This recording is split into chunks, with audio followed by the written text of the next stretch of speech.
So you believe that the educational value that you're providing is part of the value here? I absolutely know it is, Peter. Yeah, as a matter of fact, the educational value is absolutely the most important. We've heard it repetitively with lots of different customers as they come by. They tell us that this is the best experience they've had on the entire island. We've heard it multiple times, as well as we've had one guy, as I can recall, quote him, "I've tried 15 things on the island at this fruit stand that I've never had before in terms of fruit and other things."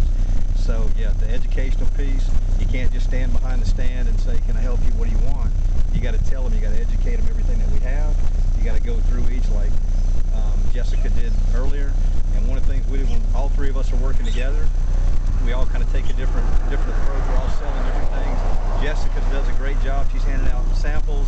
She's pushing pineapples with a free papaya. When they're getting too ripe, they're not going to be any good. We also do the sugar cane, which I'm over pushing sugar cane. Ryan's over here doing coconuts. So we hit the high dollar items, obviously, and supplement it with everything else.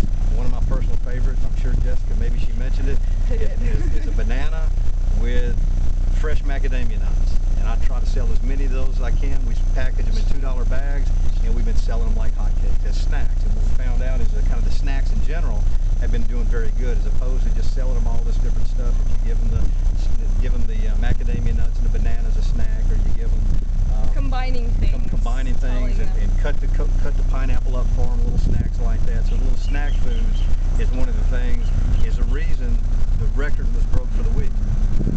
Make sure you wave at every car that drives by. Yeah, we got numerous people. Actually, a lot of people. That said, the reason why they had stopped was because one of us waved. So, yeah. Gotta wave. Yeah. Definitely wave. Waving with a big smile. So what's the trick with the pineapples?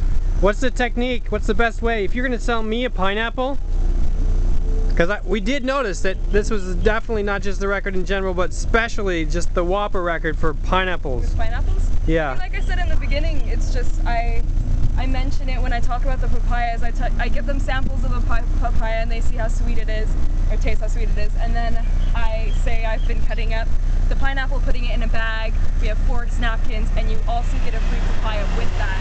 Wow, so listen to that pitch. Like, oh, woo! Man, sweet papaya, bagged pineapple, why not? So, yeah. That's great. Yeah.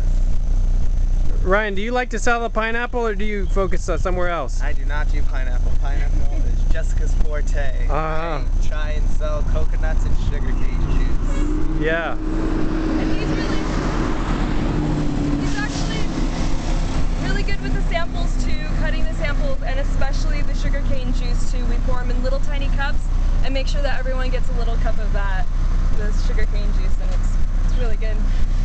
People who weren't even interested in it became interested once they tried it. Many times people would say, "I don't want any sugarcane juice, it's too sweet," and we would even say, "Well, you know, here it is. Here's a sample of it." They said, "No, I don't want any." "Well, it's free." "Oh, it's free. Let me have a sample of it." And they taste it and they say, "Also, let me have 4 glasses of everything in it." So all right. Not wanting anything, to buying 4 glasses, and that's happened multiple times like that. And also, the research we've done, especially Joe, Mr. Sugarcane Man, just researching sugarcane and having... You got to know your product. Exactly. Having... Matter of fact, you know, a lot of times when you really look at it, sugarcane in general, when you look at it, it has it's high in fructose, so it's unrefined sugar, which is in the simple form, obviously, it's low in the glycemic index. And that helps people that are diabetic,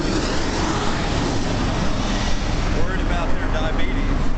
You can actually drink that. Another fact is that the sugarcane juice itself is used as an energy drink back in India and Brazil and different parts of Asia. It's also it's got good nutrients in it as well, so it's good for your digestive system. So you give them some facts like that, and of course you put a little ginger in it, a little bit of orange, and not only is it a good tasting, refreshing drink, that they feel good about it, and you've educated them on that as well. So very important. Yeah. Wow. Yeah. And Mylin is amazing with the machete. I made it through working here, not cutting the coconuts for people.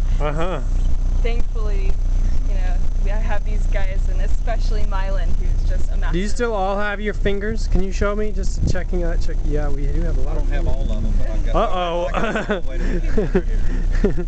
So yes. Great. Okay, thank you for this lesson.